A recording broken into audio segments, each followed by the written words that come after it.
Samajwadi party के सांसद वीरेंद्र सिंह हमारे साथ मौजूद है बातचीत के लिए। सर, मॉनसून सत्र चल रहा है और लगातार एसआईआर के मुद्दे पर आप लोग हंगामा कर रहे हैं, सरकार से जवाब मांग रहे हैं, किस तरह से देख रहे हैं, क्योंकि लगातार संसद की जो कार्रवाई है वो स्थगित हो जा रही है। देखिए, संसद बना है आम आदमियों के हितों की रक्षा के लिए। हम संसद चुन के आए हैं, मेरी जिम्मेदारी बनती है कि जब जब उनके हितों पर डाका डालने का प्रयास यह सरकार करेगी, हम सदन के अंदर उनकी आवाज उठाएंगे और हम ऐसा एक्ट करेंगे कि जिससे सरकार मजबूर होकर के उनके हितों की जो डकैती है वो रुक सके, उसे बंद कर दे।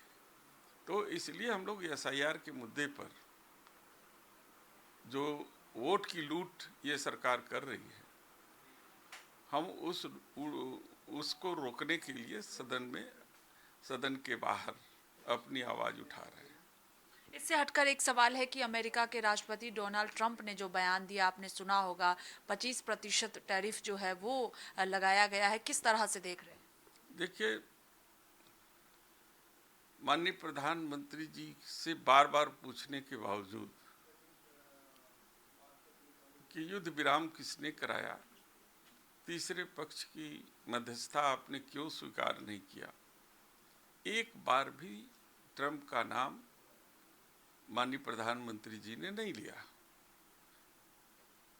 ट्रंप को हमारे प्रधानमंत्री व्यक्तिगत दोस्त मानते हैं, तो इसलिए ट्रंप को तो कुछ उपहार प्रधानमंत्री जी को देना था, तो उन्होंने उपहार स्वरूप 25% का टैरिफ लगा दिया और साथ ही साथ एडिशनल उपहार दे दिया कि आप रूस से जितना भी तेल खरीदोगे उस पर 30% की पेनाल्टी हम लगाएंगे। सवाल ये उठता है कि भारत कब से किसी अन्य देश के दबाव में अपना निर्णय लेता रहा है।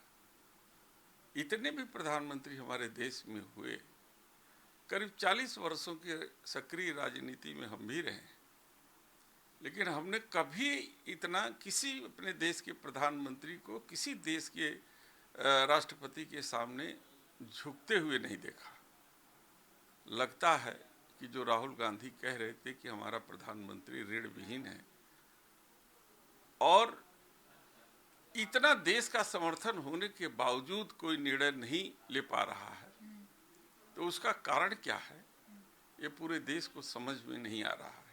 कौन सी कमजोर नस हमारे प्रधानमंत्री जी का और उनके दोस्त का दबा हुआ है ट्रंप के पास, जो उसका मुखर विरोध वो नहीं कर पा रहे हैं।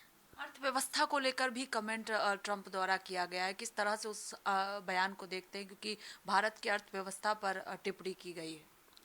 सवाल ये है कि जब पूरा देश आपके साथ खड़ा है, जब स्वाभिमान की बात आती है, जब सम्मान की बात आती है, देश का एक एक बच्चा अपने देश के प्रधानमंत्री के साथ खड़ा है, तो फिर देश के प्रधानमंत्री को देश के स्वाभिमान सम्मान के हिसाब से फैसले लेने चाहिए। टैरिफ से महंगाई आती है, आएगी, जाएगी।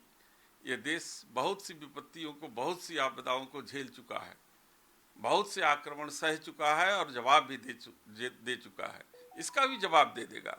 लेकिन हमारे प्रधानमंत्री को एक मजबूत प्रधानमंत्री के तरीके से एक्ट करना चाहिए। आखिरी सवाल है सर कि मालेगांव विस्फोट मामले में साध्वी प्रज्ञा सिंह सहित जो बाकी आरोपी थे सभी को बरी कर दिया गया है, एनआईए कोर्ट ने बरी किया है और कहा गया है कि ठोस जो सबूत है वो नहीं मिला, जिसकी वजह से बरी किया गया है। देखिए, इसका संकेत तो हमारे देश के गृह मंत्री ने पहले ही दे दिया था, तो जो फैसला आया है तो वैसे ही आया है जो उन्होंने संकेत दिया था। बहुत शुक्रिया बातचीत के लिए। कैमरा पर्सन सचिन के साथ स्वाति पाठक, भारत समाचार, दिल्ली।